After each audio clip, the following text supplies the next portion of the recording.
Capítulo 3. Discierne el llamado. Señor, si eres tú, respondió Pedro, mándame que vaya a ti sobre el agua. Ven, dijo Jesús. Mateo 14, 28-29. Discierne el llamado. Vivir significa ser tomado en cuenta. Martin Buber. Caminar sobre el agua no solo requiere valor para arriesgarse, sino sabiduría para discernir el llamado. Un hombre se presenta ante las puertas perladas del cielo. ¿Hiciste alguna vez algo de particular mérito?, pregunta San Pedro. Bueno, sí, creo que una cosa, contesta. Una vez me topé con una banda de motociclistas cargados de testosterona que amenazaban a una joven. Les exigí que dejaran de molestarla, pero no me escucharon. Así que me acerqué al motociclista más alto y con más tatuajes de todos. Le di una bofetada en la cabeza. Derrumbé su motocicleta de un puntapié. Le arranqué la argolla que colgaba de su nariz. La arrojé al piso y le dije: «Déjala en paz o te las verás conmigo». San Pedro quedó impresionado. «¿Y cuándo ocurrió eso?», preguntó. «Hace un par de minutos», contestó. Hay una gran diferencia entre fe y necedad. Históricamente, los comentaristas bíblicos han discutido si el deseo de Pedro por dejar la barca fue una expresión de devoción o un problema de control de impulsos. Calvino escribió que era una advertencia contra el excesivo ímpetu y el arriesgarse neciamente. Por otro lado, Crisóstomo vio esta escena como el acto de amor de un discípulo. Escribió que Pedro no dijo con orgullo: «Hazme caminar sobre el agua», sino con devoción: «Hazme llegar a ti». Pese a la forma en que lo veas, uno de los aspectos más sorprendentes de la historia que relata Mateo es que Pedro no salta de inmediato al agua. Él comienza pidiéndole permiso a Jesús. «Señor, si eres tú», respondió Pedro, «mándame que vaya a ti sobre el agua». ¿Por qué hace eso Pedro? Después de todo, no tenía problema en concretar sus impulsos. En el monte de la Transfiguración, Pedro recomendó que permanecieran allí y construyeran altares para Jesús, Moisés y Elías. Se nos dice que expuso esa idea porque no sabía qué decir. Mucha gente, cuando no sabe qué decir, simplemente evita hablar, prefiriendo esperar a tener más información. Pedro no. En el huerto de Getsemaní, rodeado por soldados romanos, Pedro impulsivamente tomó una espada y le cortó una oreja a un soldado llamado Malco. Jesús tuvo que agacharse, tomar la oreja y pegarla otra vez a la cabeza de Malco. Me imagino las palabras del Señor: «Disculpa a mi asociado. He trabajado con él por años, pero todavía no he logrado mucho». En Cesarea de Filipos, cuando Jesús predijo su cercana muerte, Pedro le aconsejó restarle importancia a la conversación sobre la cruz, basado en que eso era dañino para la moral del grupo. La respuesta inicial de Jesús: «Aléjate de mí, Satanás», seguro que no mejoró la reputación del apóstol como sabio consejero. La descripción de Pedro en Mateo deja muy claro que mantenía contacto con su impulsivo niño interior. Entonces, ¿por qué se detiene aquí a pedir órdenes antes de saltar de la barca? Me parece que Mateo quiere que sus lectores entiendan un aspecto crucial acerca de caminar sobre el agua.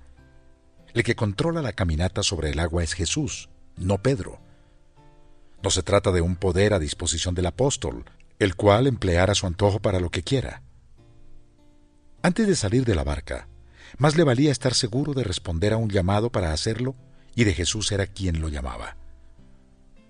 Dios busca algo más que el puro ímpetu. En ocasiones la gente hace decisiones precipitadas acerca de sus relaciones, finanzas o empleos, por ejemplo, y entonces las racionalizan con una pantalla de lenguaje espiritual. Por eso vale la pena considerar por un momento lo que no significa caminar sobre el agua. El psicólogo Frank Farley investigó por más de 30 años la personalidad tipo E, o buscadora de emociones. La gente con personalidad tipo E es atraída a situaciones y conductas de alto riesgo. Suelen preferir la incertidumbre, lo impredecible, lo novedoso y la gran variedad. Se aburren con facilidad y tienen ansias de estimulación constante. Los científicos israelíes, en efecto, lo han identificado como el gen del riesgo. La gente catalogada como nerviosa y curiosa tiene una versión más larga de un gen conocido como D4DR, a diferencia de las personas reflexivas y tranquilas. Los tipo E se involucran en lo que se conoce como deportes extremos, montañismo, paracaidismo en el mar, salto en planeador y paracaidismo a baja altura. Esta última actividad consiste en saltar desde un peñasco o puente orando, porque su paracaídas se abra dentro de los pocos segundos que se tarda en caer a 1000 metros. Es tan ilegal como altamente peligroso. En su corta historia de 18 años, 46 paracaidistas de baja altura han muerto practicando esta actividad.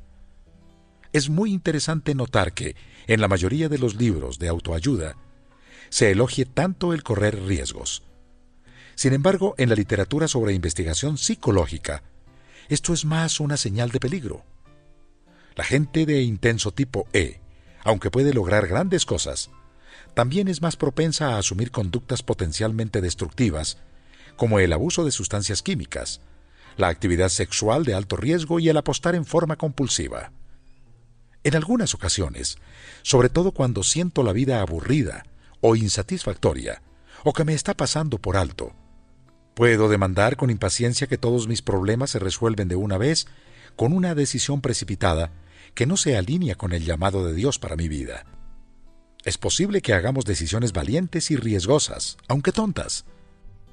Garrison Keillor escribió acerca del pastor Imskit, que se alarmó al ver la columna de Querida Abby y observó la frecuencia con que ésta solía referir a sus pacientes para que los atendieran algunos ministros.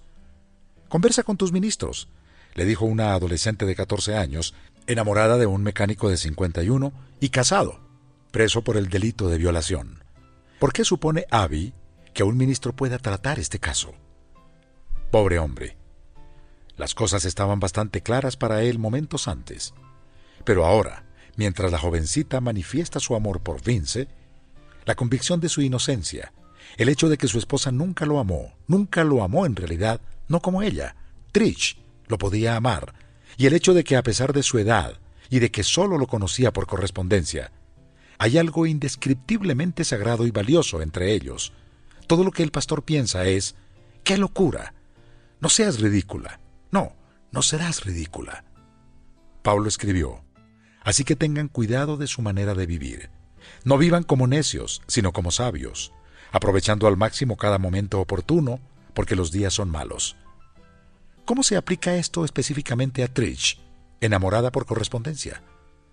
Cuando Pablo escribió esa maravillosa afirmación, tal vez estaba sentado en un aposento alto, en Atenas, muy entrada la noche, en silencio y con todos los necios durmiendo. Podía escribir la sencilla verdad y ningún necio estaba cerca para decir, ¿eh? ¿Qué quieres decir? ¿Quieres decir que no debo aspirar a establecer el récord mundial de caminata en reversa?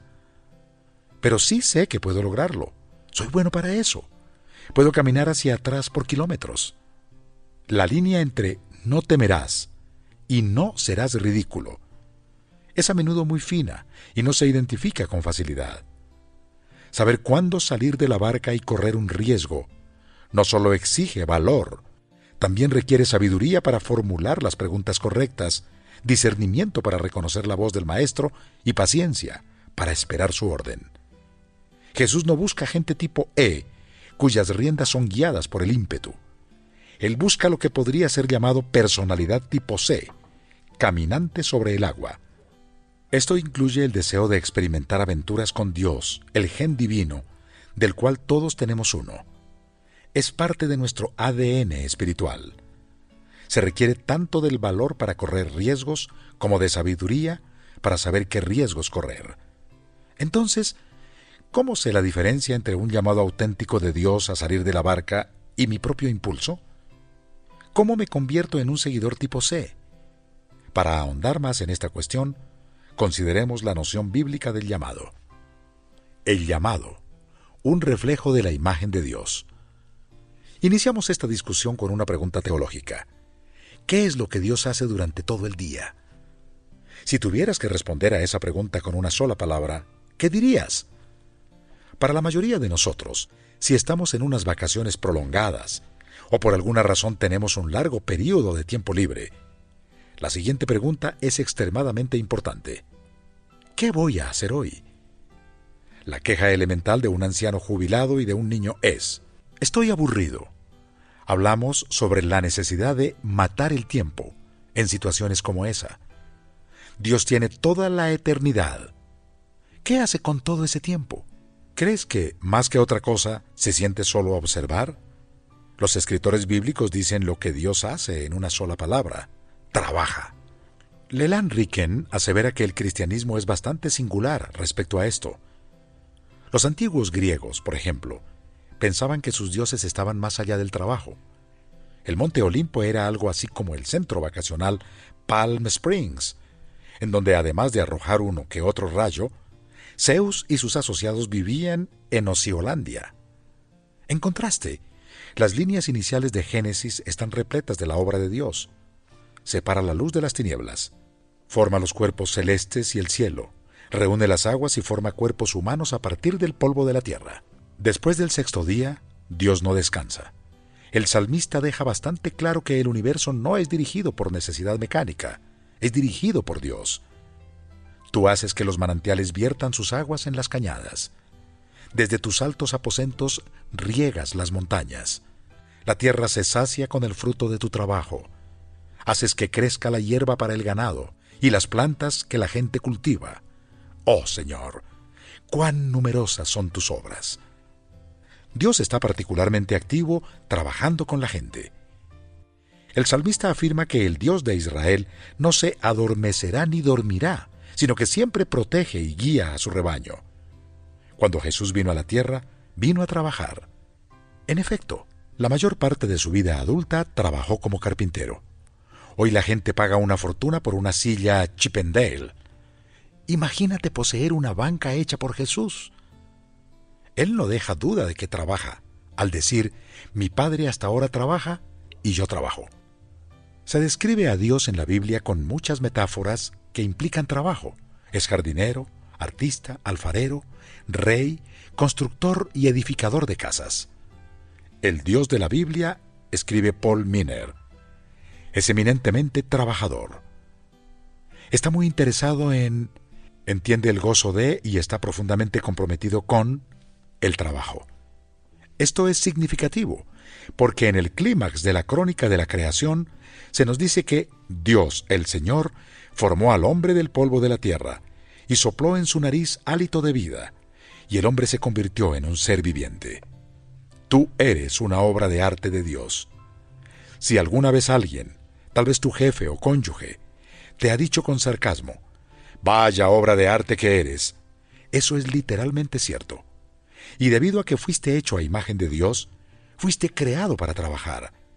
Fuiste hecho para crear, dirigir, estudiar, organizar, sanar, cultivar o enseñar. Arthur Miller escribe que esto es lo que se encuentra en el corazón de una fe completa. Es utilizar los dones y talentos con los que fuimos dotados para servir al mundo con excelencia, y a través de ese servicio, amar y honrar a Dios. El llamado que ocupa totalmente lo que Dios te ha dado es una tarea santa. Tienes un llamado, pero los llamados no siempre se escuchan con facilidad. Al igual que el pequeño Samuel, no siempre reconocemos de quién es la voz que nos pide llevar a cabo algo. Greg Levoy escribe que, en la Escritura, Dios a menudo llama a los profetas repitiendo su nombre: Abraham, Abraham, Jacob, Jacob, Moisés, Moisés. Una vez no siempre es suficiente. Entonces, ¿cómo hacen los seres humanos ordinarios para descubrir su llamado? Cuando mis hijos eran pequeños y les regalábamos algo, las 3 palabras que más me daban pavor eran: hay que ensamblarlo. Yo no sé ensamblar, al menos no muy bien, de cualquier manera. Inevitablemente siempre me quedaban piezas de sobra, solitarias y desconectadas sobre el piso. Estas partes siempre me entristecen. No tienen nada que hacer, ni oportunidad para completar el equipo. Siempre me imaginé que alguien en la fábrica metía la pata y colocaba partes inútiles en el empaque, partes de repuesto. Pero Dios no trabaja así. Él no hace partes de repuesto. Tú no eres un repuesto. Tienes un propósito, un diseño esencial para el sueño de Dios con la humanidad. Antes que nada, y de acuerdo a la Escritura, somos llamados a conocer a Dios y a ser sus hijos. Somos llamados a vivir en la realidad de su reino y para que Cristo se forme en nosotros. Como parte crucial de su llamado, se te otorgaron ciertos dones, talentos, anhelos y deseos. Identificarlos con claridad, desarrollarlos con habilidad y utilizarlos con gozo y humildad para servir a Dios y a su creación es esencial a la razón por la que fuiste creado. John Belushi y Dan Aykroyd protagonizaron la película The Blues Brothers. Interpretaron a una pareja de exconvictos con aspiraciones de músicos que trataban de reunir fondos para un orfanato. Cada vez que les preguntaban acerca de cuál era su trabajo, tenían una respuesta igual: estamos en una misión que nos encargó Dios. Daban esa respuesta como si en verdad la creyeran. La sola idea de que dos indignos e ineptos seres humanos pudieran estar en una misión de parte de Dios era, por supuesto, la broma central de todo el guión. He aquí la historia de tu vida. Estás en una misión de parte de Dios. O eres eso o no tienes propósito o misión en lo absoluto. Jesús lo dijo así: eres la sal de la tierra. Otros llegaron antes que tú, otros vendrán después, pero esta es tu oportunidad. Si el reino de Dios se manifestase en este momento, tendría que ser a través de ti. Ni siquiera Dios va a venir a tomar el lugar tuyo. Estás en una misión de parte de Dios. Hay que comenzar tomando tu llamado con seriedad. Hay una vieja historia hasídica que relata que se les ordena a todos usar un abrigo con 2 bolsillos para recibir mensajes de parte de Dios. En un bolsillo está escrito: tú no eres más que uno de millones de granos de arena en el universo. En el otro bolsillo dice: hice el universo solo para ti. Puedo responder a mi llamado con ligereza. Puedo vivir libre del temor a fracasar sin preocuparme como ven otros mi carrera, sabiendo que mi salvación y valor como persona no depende de mi título laboral. Pero lo que hacemos es inmensamente importante. Vale la pena dedicarle lo mejor de nuestra energía. Estamos en una misión de parte de Dios. Honra tu materia prima. Además de tomar el llamado en serio, discernirlo requiere de uno de los más grandes desafíos de autoexploración y análisis que un ser humano pueda enfrentar. El llamado casi nunca es fácil de descubrir. Tienes que ser crudamente sincero acerca de tus talentos y limitaciones. Tienes que estar dispuesto a hacer preguntas difíciles y ser capaz de vivir con las respuestas. Discernir el llamado de Dios requerirá muchos intentos y fracasos. Tendrás que estar dispuesto a dejar que algunos sueños tengan una muerte dolorosa. No llegaste a este planeta con tu llamado previamente aclarado y tus talentos desarrollados. Llegaste con una pequeña advertencia: hay que ensamblarlo. Un llamado es algo que descubres, no es algo que escoges. La palabra vocación viene del término latín para voz. Descubrirla implica escuchar con mucho cuidado. Hay personas que hablan de elegir su llamado, pero un llamado elegido es una contradicción de términos. Toda la idea de un llamado se toma de la Escritura, en la que una vez tras otra, Dios llama a alguien a llevar a cabo su obra. Toda la idea de llamado se resume en que hay uno quien llama y uno a quien se llama. Tú y yo somos a quienes se llama y Dios es quien llama. Dios equipa al trabajador y asigna el trabajo. Michael Novak lo dice de esta forma: no nos otorgamos a nosotros mismos nuestras personalidades, talentos o anhelos con los que nacimos. Cuando cumplimos con esos talentos, que están más allá de nosotros mismos, es como satisfacer algo para lo que nacimos. El Creador de todas las cosas conoce el nombre de cada uno de nosotros.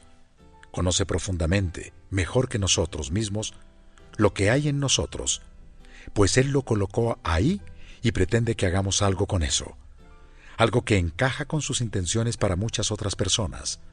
Aun si no pensamos siempre acerca de eso en esa forma, a cada uno de nosotros nos dio un llamado, por predestinación, por el azar, por el destino, por Dios.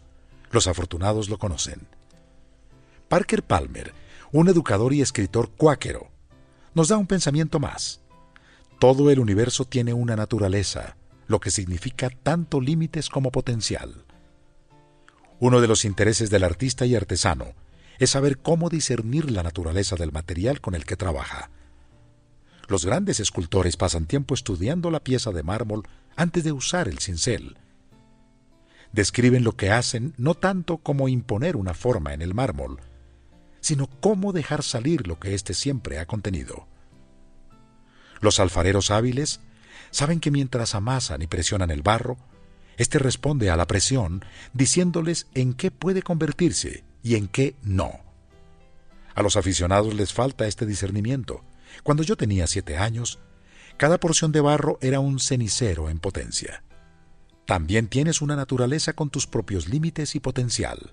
Frederick Buechner escribió que el llamado es el lugar donde tu satisfacción profunda se encuentra con la necesidad del mundo. No es difícil adivinar dónde yace la necesidad del mundo. Está en todas partes. Lo que resulta más difícil de lo que esperas es descubrir dónde yace su satisfacción más profunda. ¿Qué trabajo te produce alegría? ¿Por qué sientes anhelo y pasión? Pues estos también son dones de Dios. Esta es la razón por la que ser talentosos tiene que ver con más que solo talentos, también incluye pasión. Como afirma Arthur Miller, es el impulso vital de una persona, la canción que su corazón anhela cantar, la carrera para la que sus piernas nacieron para correr. Hay una energía asociada al talento. Dale a una persona la oportunidad y ésta te sacudirá.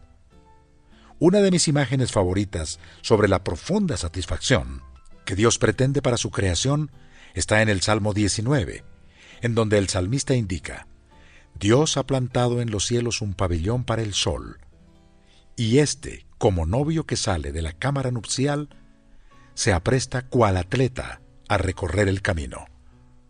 Me encanta pensar en un hombre fuerte, un campeón o atleta, como algunas versiones lo traducen regocijadamente en la carrera. Él sabe que va a ser puesto a prueba y forzado. Sabe que le costará todo lo que tiene, pero le encanta la carrera. Le deleita el desafío.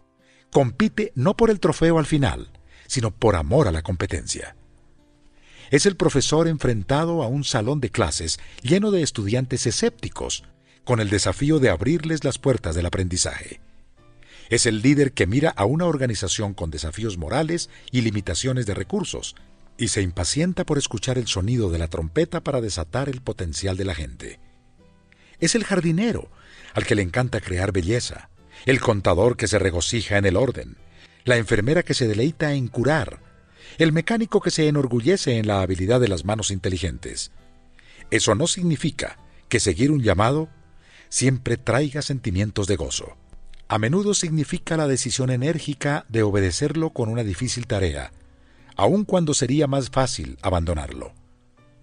Pero aún esto otorga cierta satisfacción cuando sé que he sido capacitado y adecuado por Dios para la tarea. Pero debo ser crudamente sincero en cuanto a mi satisfacción profunda.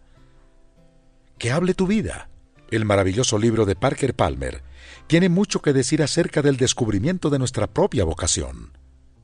Palmer escribe acerca del tiempo en que, debido a su creciente importancia en los círculos educativos, se le ofreció la presidencia de una institución.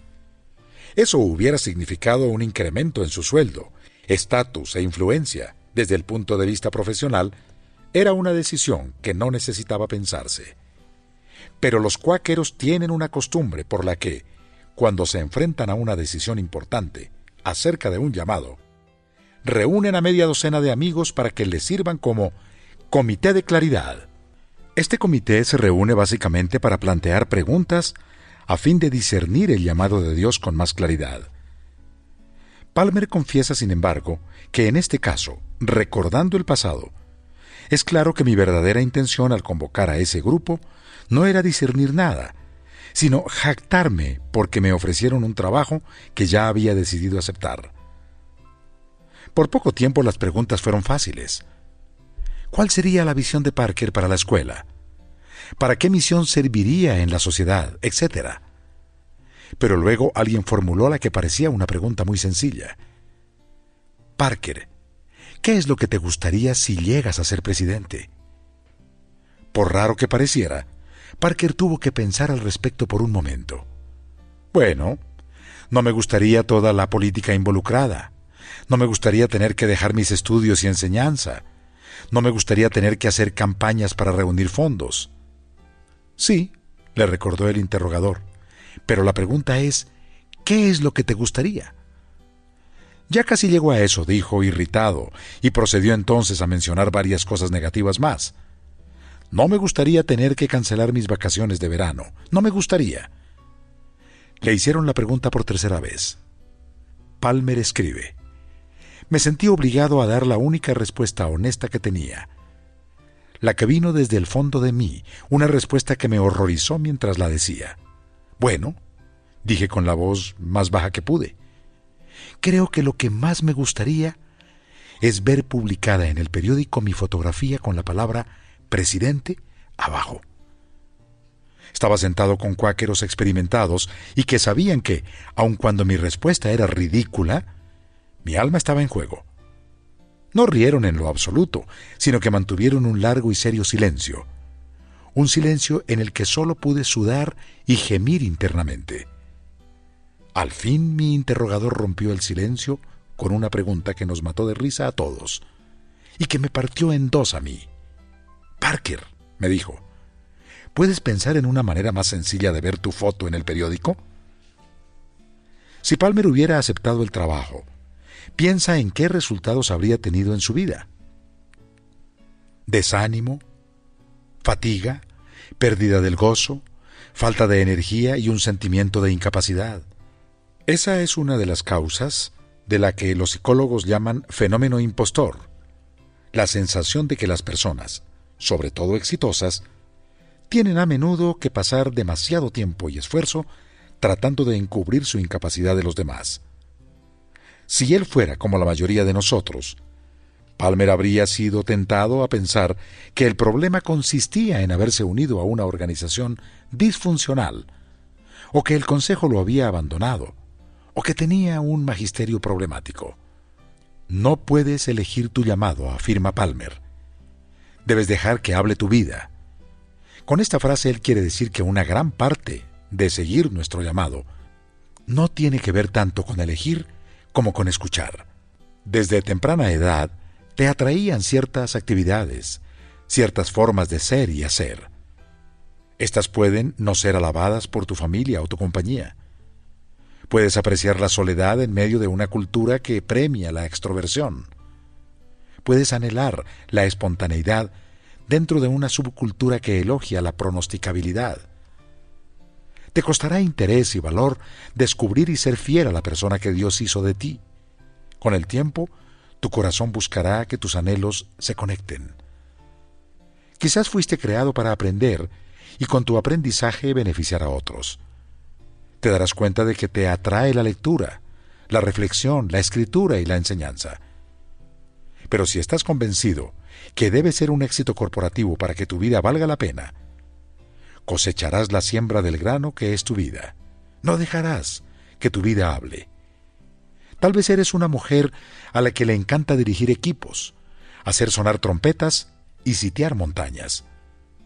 Pero si se te ha dicho que las mujeres no deben hacer tales cosas, que debes permanecer en el traspatio, entonces sepultarás los talentos que te otorgaron. No dejarás que hable tu vida. Es muy importante distinguir entre lo que me encanta hacer por hacerlo de lo que puedo querer hacer por las recompensas que me traerá. El investigador Mihaly Csikszentmihalyi realizó un estudio que involucró a 200 artistas que dejaron la Academia de Artes 18 años atrás.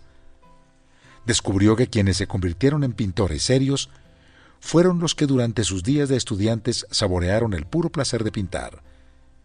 Los que estudiaron con expectativas de riqueza o fama se dedicaron a otras profesiones. Los pintores deben desear pintar por sobre todas las cosas. Si el artista frente al lienzo comienza a preguntarse por cuánto lo podrá vender, o lo que los críticos pensarán, nunca será capaz de seguir vías originales. Los logros creativos dependen de estar decididamente concentrado.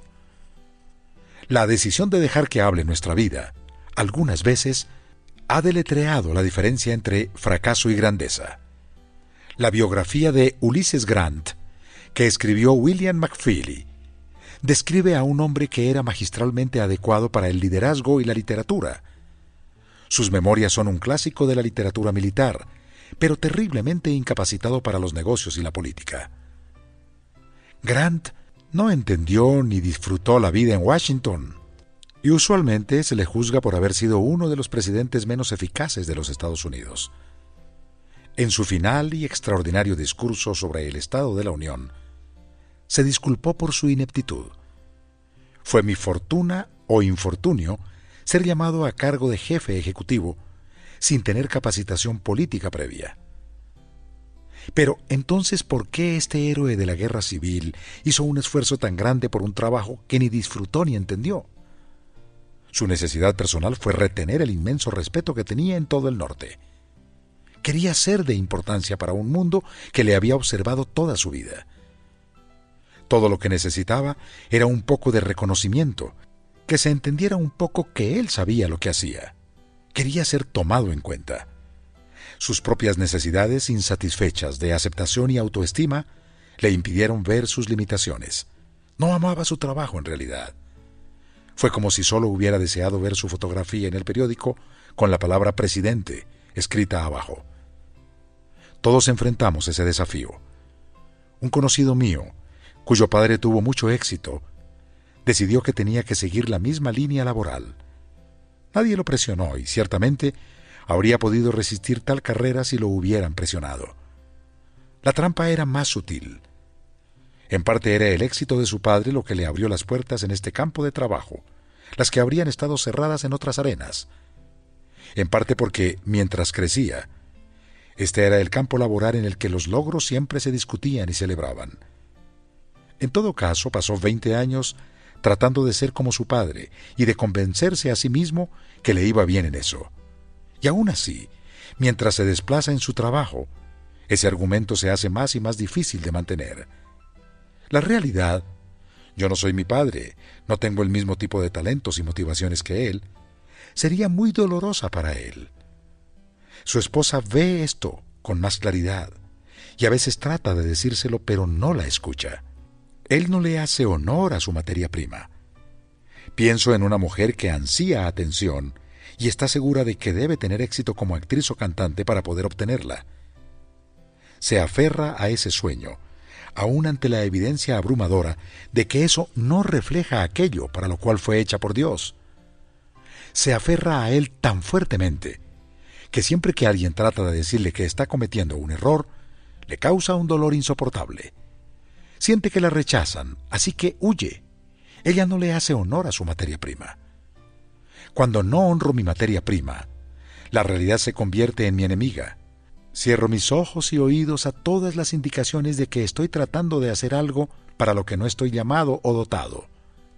Sin embargo, bajo la superficie, estoy condenado a vivir en una ansiedad crónica y de baja categoría que me susurra que estoy tratando de ser alguien que no soy.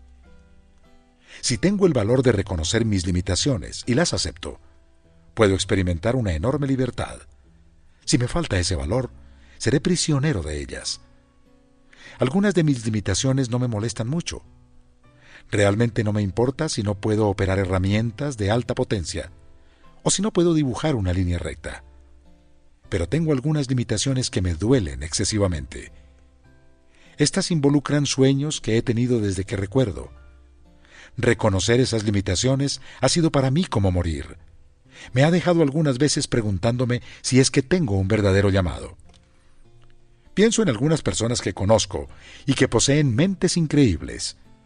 Tienen una capacidad tan profunda para aprender y enfocarse que les permite hacer contribuciones duraderas a la búsqueda de la verdad y el conocimiento. Se sientan a la mesa de lo que el filósofo Mortimer Adler denomina la gran conversación de la raza humana. Yo era brillante como para que me fuera bien en la escuela y alcanzar cierto nivel de aprendizaje. Pero nunca tendré una mente como esas. No me sentaré a esa mesa. Observo a líderes que tienen una enorme energía para dirigir, que llevan bien dentro de sí reservas de optimismo y confianza para motivar a sus subalternos, que tienen una especie de giroscopio interno que los dirige a desarrollar a otros y cumplir una misión. Admiro muchísimo estos dones, y a menudo me descubro confundido o afligido por tratar de hacer una autovaloración sincera de ellos. Parker Palmer escribe acerca del mito del yo ilimitado. Como muchos estadounidenses de clase media, y en particular los hombres blancos, fui criado en una subcultura que insistió en que yo podía hacer y ser cualquier cosa que quisiera, si estaba dispuesto a esforzarme. El mensaje era que tanto el universo como yo somos ilimitados, siempre que haya energía y compromisos suficientes de mi parte. Dios había hecho las cosas así, y todo lo que tenía que hacer yo era cumplir el programa. Por supuesto, mis problemas empezaron cuando comencé a estrellarme contra mis limitaciones, especialmente en forma de fracaso. Mientras escribo estas palabras, recuerdo mis fracasos más decepcionantes. Después de muchos años, su memoria todavía tiene el poder de hacerme querer olvidarlos, ocultarme de ellos o tratar de racionalizarlos. La razón de algunos de estos fracasos no fue simplemente una falta de persistencia o circunstancias no propicias, lo que solo necesitaría de mayor esfuerzo. Me estaba estrellando contra mis propias limitaciones. Es algo humillante para mí percatarme de cuán a menudo mi propia necesidad de ser percibido como un líder exitoso, fuerte, confiado y carismático me ha hecho alejar de un análisis detenido de mis fracasos y aprender de ellos quién soy y quién no soy. Pienso en los sueños que tuve con una iglesia que ayudé a fundar y que no llegó a ser lo que los involucrados esperamos y oramos. Sé que, al menos en parte, mis limitaciones jugaron un papel en eso. Uno de los grandes desafíos de la vida es aprender de una experiencia como esa, tanto con la verdad que me capacita a vivir en la realidad, como con la gracia que me recuerda que tengo un llamado de Dios y talentos apropiados para responder a Él. Estoy convencido de que si encaro el reconocimiento de las limitaciones que me afligen más, hay un enorme gozo y libertad del otro lado. Creo que cada uno de nosotros tiene experiencias similares, lo cual me hace pensar en las preguntas más importantes, aunque difíciles, que una persona debe plantearse. ¿Cuál es tu limitación más dolorosa? ¿Cuál es la limitación que te atemoriza para reconocer y aceptar? ¿En dónde evitas más ver la profunda verdad acerca de ti mismo? Ensambla tu propio comité de claridad. De igual forma, uno de los mandamientos de la Escritura más difíciles de obedecer es la afirmación de Pablo a pensar de sí mismo con moderación. Lograr una valoración precisa de mis pasiones, dones y limitaciones es uno de los grandes retos de la vida. En parte, este mandamiento requiere una tremenda conciencia propia, pero también es muy probable que necesite un poco de ayuda de parte de otras personas para lograr vencer mis puntos ciegos. Cuando pienso en el valor de recibir discernimiento de más de una persona, de un comité de claridad, pienso en Bob Buford. Bob era un magnate de la televisión inmensamente exitoso, que sintió el llamado de Dios para salir de una barca bastante cómoda. En palabras de su libro, Medio Tiempo, él deseaba trasladarse del éxito al significado. Él y su esposa Linda tuvieron una reunión prolongada con un consejero que les ayudó a aclarar inmensamente su sentido de propósito. Luego, este consejero sugirió un paso muy cuestionable. Venda su compañía e invierta el dinero en los proyectos ministeriales de los que me habló. Bob escribe: me quedé sentado ahí, impactado por las implicaciones de esta decisión. Linda no estaba menos impactada. Casi podía ver las imágenes típicas de ministros, misioneros y monjes pasándole por la mente. ¿Seríamos una pareja de filántropos que entregarían su dinero hasta que nuestra bolsa se vaciara? ¿Se nos pediría vestir como un ministro y su esposa? Bob continúa explicando la forma en la que ensambló su propio comité de claridad, aunque él no usa ese lenguaje. Ellos lo ayudaron a ver que lo que más amaba y lo que mejor hacía era relacionado con el pensamiento estratégico y el liderazgo organizacional. Le ayudaron a discernir que, si vendía su compañía, perdería una plataforma que podría influir para hacer un gran bien. Lo ayudaron a percatarse de que sus pasiones y capacidades eran perfectamente adecuadas para ayudar a los pastores y líderes de iglesias a tratar con cuestiones de complejidad organizacional y efectividad de propósito. Hoy día, dirige un ministerio que desarrolla liderazgo para iglesias clave a través de su país, y le encanta hacerlo. Pero si se hubiera apresurado a seguir las palabras de su primer consejero, si hubiera vendido su negocio y simplemente repartido los fondos, jamás hubiera experimentado la eficiencia o satisfacción que experimenta hoy. En la costumbre cuáquera, un comité de claridad no se reúne para aconsejar. Muchísima gente haría eso sin que nadie se lo pida. Y en realidad, no necesitas gente que tenga su propia agenda para tu vida. La tarea básica de este grupo es simplemente hacer preguntas, escuchar con mucha atención y orar, porque Dios haga claro su llamado para tu vida. Necesito gente que me pregunte cosas como: ¿qué es lo que disfruto solamente con el placer de hacerlo? ¿Qué es lo que evito hacer? ¿Por qué? ¿Por qué quiero ser recordado? ¿Qué tanto puede alejarme de mi verdadero llamado el que me ofrezcan dinero o mejores puestos? ¿Cómo sería mi vida si respondiera al llamado y todo saliera bien? Haz sondeos de bajo costo. Dios realmente toma nuestro trabajo en serio. Arthur Miller lo define así: aceptar o permanecer en un puesto al que sabes que no correspondes es incorrecto y pecaminoso. Quizá es una forma de pecar que nunca consideraste: el pecado de estar en el trabajo incorrecto. Pero Dios no te dejó en esta tierra para desperdiciar tu vida en una labor que no usa su diseño o propósito para tu vida, sin importar cuánto es lo que recibes de sueldo. Puesto que discernir un llamado requiere, por lo general, tiempo y paciencia, y que la mayoría tenemos deudas por pagar, ¿qué hacer mientras estamos en nuestra búsqueda? Este proceso no son buenas noticias para los que quieren meter al horno de microondas todo, incluidas sus vocaciones. Podríamos estar tentados a comprometernos con mucha precipitación. Una alternativa es lo que Bob Buford denomina sondeo de bajo costo. La idea es conservar tu trabajo diurno mientras pruebas las aguas de un nuevo llamado. Comienza por explorar tu efectividad en el área que crees que Dios puede estarte llamando. En el caso de Bob, el sondeo de bajo costo se inició conservando su posición como ejecutivo, pero reuniendo a un grupo de pastores de iglesias numerosas para saber si se beneficiarían de la experiencia organizacional que él podía aportar. Esto le siguió a descubrir su llamado básico para la segunda mitad de su vida. Pero el costo fue tan bajo que de entrar en un callejón sin salida, fácilmente habría podido reenfocar su búsqueda. Si hubiera renunciado impulsivamente a su empleo y aceptado un puesto en alguna iglesia, habría fallado a su llamado y puesto en peligro la oportunidad de continuar su búsqueda. Además, Gordon Smith anota que el discernimiento honra las decisiones y los compromisos previos. Dios es un trabajador cuidadoso y no desperdicia ningún recurso. Las capacidades y habilidades que has adquirido hasta ahora son importantes para Él y pueden desaprovecharse si abandonas tu situación actual demasiado rápido. Quizás para ti un sondeo de bajo costo incluiría una zambullida en una misión de corto plazo, o comprometerte a enseñar en tu congregación, o involucrarte como voluntario en el lanzamiento de un ministerio nuevo. Confía en el hecho de que hay un precedente bíblico para llevar a cabo un sondeo de bajo costo.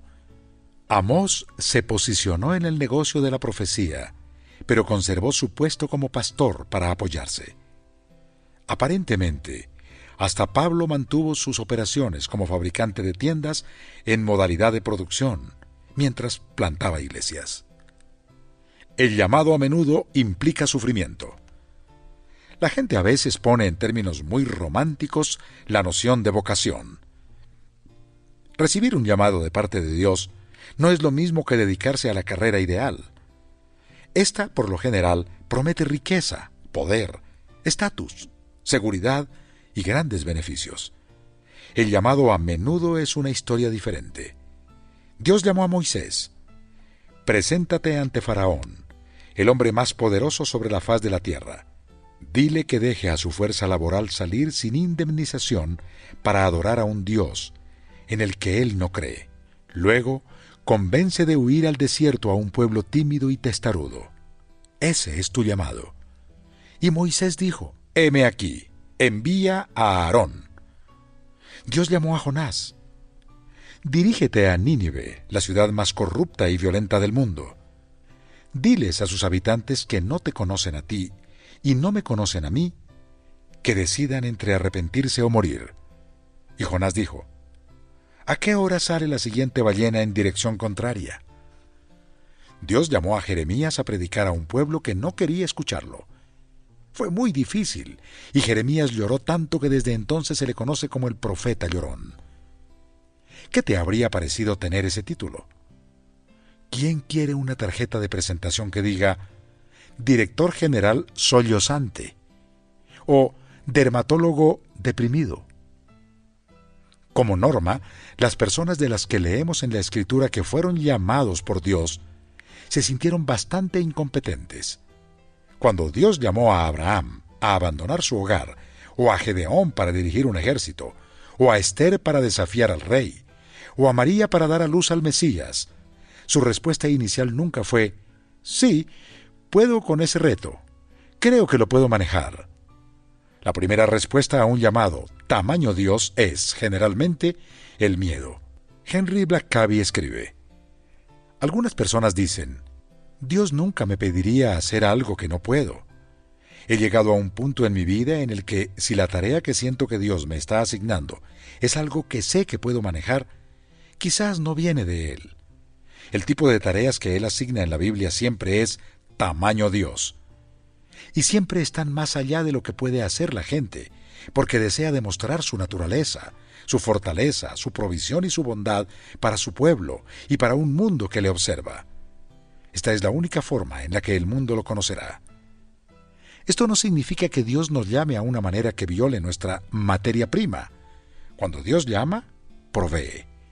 Sí, significa, sin embargo, que solo el talento natural no es suficiente para honrar un llamado de parte de Dios. Necesitaré ideas, fortaleza y creatividad más allá de mis propios recursos para hacer lo que Dios me pide. Tendremos que ser Dios junto conmigo, llevándolo a cabo juntos. No somos llamados solo a trabajar para Dios, somos llamados a trabajar con Dios. Todos y cada uno de los que en la Escritura le dijeron sí a su llamado, tuvieron que pagar un alto precio. Será igual contigo y conmigo. Algunas veces esto significará disponer de horas de esfuerzo y trabajo que preferiría no disponer. ¿Lo harás? Quizás tu llamado no incluirá el tipo de reconocimiento o riqueza o influencia que siempre has esperado. ¿Podrás prescindir de eso? Algunas veces te dedicarás a un sueño, como Jeremías, y las cosas no se desarrollarán como querías. Y entonces sufrirás decepción y desánimo abrumadores. ¿Lo soportarás? Tal vez te tome mucho tiempo discernir su llamado. Tal vez esto incluirá mucho ensayo y error y muchas salidas en falso. Y tendemos a ser gente impaciente, deseando resultados inmediatos. ¿Serás paciente? Carrera o llamado. La sociedad norteamericana ya no habla mucho de llamado. Es más frecuente pensar en términos de carrera o profesión. Y aún así, esta se convierte para mucha gente en el altar en el que sacrifican sus vidas. Benjamin Hunnicott es un especialista de la Universidad de Iowa que se especializa en historia del trabajo. Escribe que el trabajo se ha convertido en nuestra nueva religión, donde adoramos y ofrecemos nuestro tiempo, en tanto que el compromiso de la gente con la familia, con la comunidad y su fe disminuyen. Giran hacia sus carreras para que éstas les provean de significado, relaciones, identidad y estima. El llamado, lo cual es algo que hago para Dios, es reemplazado por una profesión, la que amenaza con convertirse en mi Dios. La carrera es algo que elijo para mí. El llamado es algo que hago para Dios. La profesión promete estatus, dinero o poder. Un llamado, por lo general, promete dificultad y aún más, sufrimiento, pero también la oportunidad de ser usado por Dios. La carrera tiene que ver con la movilidad ascendente. El llamado casi siempre lleva al descenso.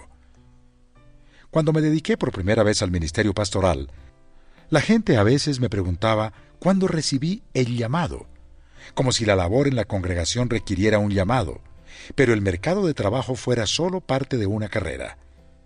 Sin embargo, así no es como funciona.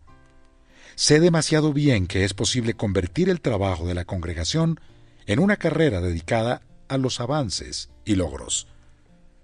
Es también posible hacer de un negocio un llamado cuando es verdaderamente llevado a cabo para servir a Dios y a otros. Una carrera puede terminar con el retiro y con muchos juguetes. El llamado no termina sino el día en que mueres. Las recompensas de una carrera pueden ser muy visibles, pero temporales. El significado de un llamado dura por la eternidad. Una carrera puede ser interrumpida por cualquier cantidad de eventualidades, pero un llamado no. Cuando Dios llama a las personas, las capacita para llevar a cabo su llamado, aun en las circunstancias más inverosímiles. La Escritura está llena de relatos de personas que fueron forzadas a la esclavitud, capturadas, enviadas al exilio y lanzadas a prisiones. Las trayectorias de sus carreras no se veían muy prometedoras, pero llevaron a cabo su llamado en formas extraordinarias. Faraón tenía una carrera, pero Moisés un llamado. Potifar tenía una carrera, pero José un llamado. Amán tenía una carrera, pero Esther tenía un llamado. Acab tenía una carrera, pero Elías un llamado. Pilatos tenía una carrera, pero Jesús un llamado. Y eso no se limita a las personas de la Escritura. Charles Colson estuvo en medio de una de las carreras de más alto perfil en los Estados Unidos de América. Tuvo acceso al poder, poseyó enorme influencia y terminó en la cárcel. Pensó que su carrera había concluido y estaba en lo correcto, en cierta forma. Su carrera previa había terminado, pero su llamado apenas comenzaba. Fue llamado a servir a los hombres presos igual que él. Fue llamado a servir a una nación entera a través de sus talentos y su quebrantamiento. Al respecto reflexiona: el verdadero legado de mi vida fue mi más grande fracaso, ser un exconvicto. Mi gran humillación, ser enviado a prisión, fue el comienzo del gran uso que Dios le dio a mi vida. Él eligió la experiencia en la cual no me podría glorificar por su gloria. Algunas veces, bajo la providencia de Dios, el fin de una carrera es el inicio de un llamado. Y tú tienes un llamado. No eres una parte de repuesto, estás en una misión de parte de Dios. Solo recuerda que hay que ensamblarlo. Sal de la barca. Tu trabajo actual, ¿qué tanto expresa tu verdadero talento y pasión? ¿En qué aspecto tu impulsividad te ha metido en problemas? ¿En qué áreas has estado más expuesto a confundir la necedad con la fe? Reflexiona en tu vida desde la niñez. ¿Qué actividades o causas te han dado más satisfacción y gozo? ¿Qué limitación, parte de tu materia prima, es la que más te duele? ¿Qué tan claro tienes tu sentido del llamado? Trata de escribir una o dos oraciones inspiradoras para concluir esta frase. Mi llamado es... ¿Qué sondeo de bajo costo podrías hacer para explorar más tu llamado?